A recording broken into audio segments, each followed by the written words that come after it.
their chassis in chassis construction, in brakes, in shock absorber and spring understanding and technology. The tyres stayed the same. Oh, this is trouble. That was very bad. That was... Say it. You know what I would do with that bloke? Watching the clock as well. And here's the traffic we spoke about. Murrow Engel just in the foreground and a little touch up there. And I mean, Fabian's committed with the headlights on. Looks like it's gone straight ahead up there. And here's why. Oh, no.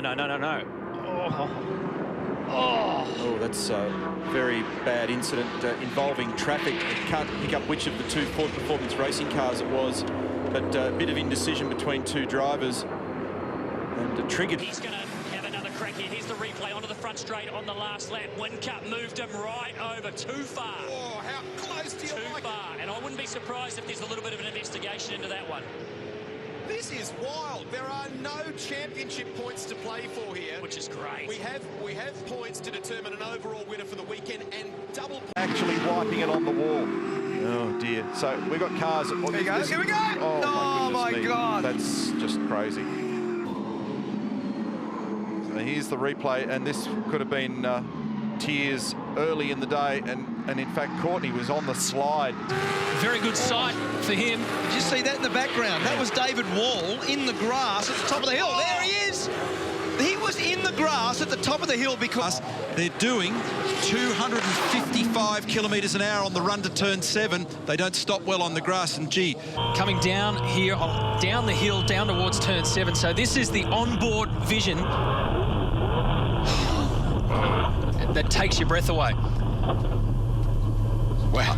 For this afternoon's race, following an incident between he and his teammate Dale Wood in qualifying. You can see Dave weaving there, which actually forced Dale out off the circuit. Mark Winterbottom leads the way. Oh, no, we're not into it. that's a big accident. That's really big. So Greg Murphy's involved, and one of the Techno Auto Sports cars. The break, and this will show you what's happened. Murph arrives in a hurry. Wow.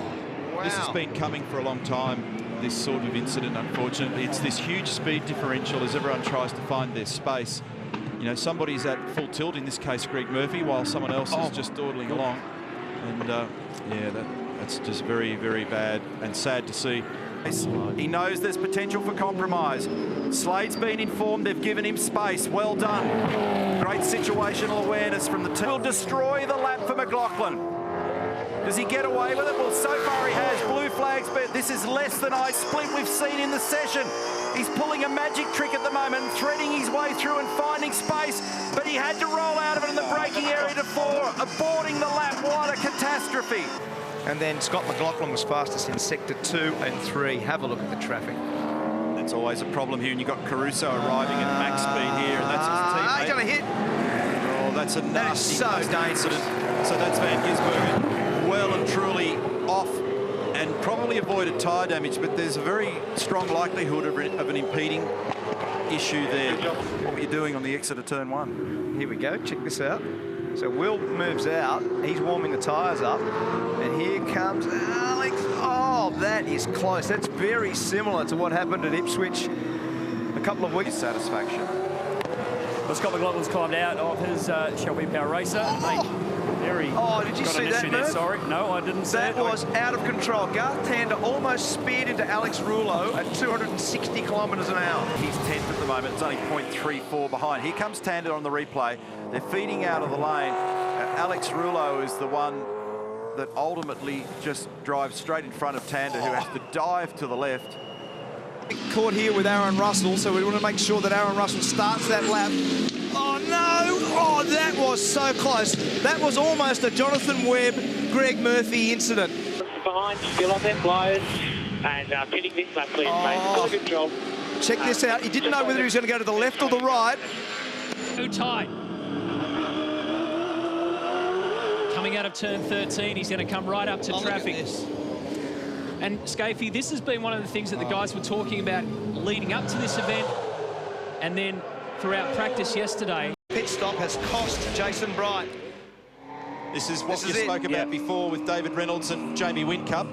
and Jamie ended up wide down at Here we one. go. Oh, It was actually almost the same. That was the same as the Courtney-Rick Kelly incident. And look at this. This is the drama.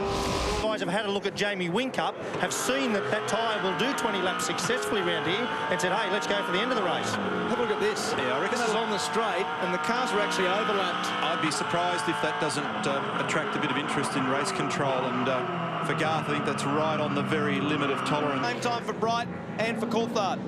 Oh, Jamie's trying to get out of the way. He's really, he's done a really good job. He locked a wheel himself trying to get out of the... With Jason Bush in the garage last night about how to get more from it. Traffic jam. You see this on repeat cycle, so Courtney Van Gisbergen. I mean, that is so bad. That's average. Seriously.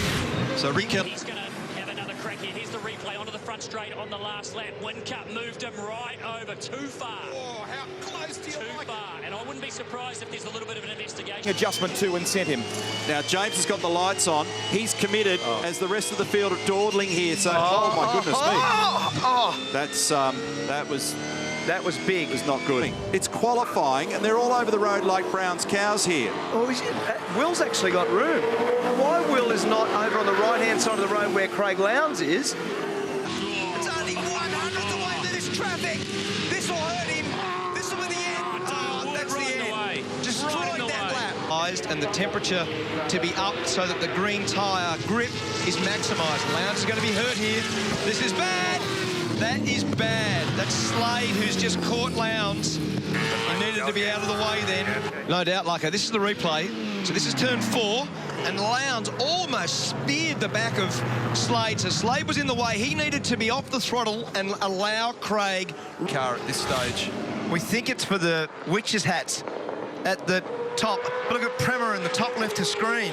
He's parked behind the Oliver Gavin, Nick Percat car.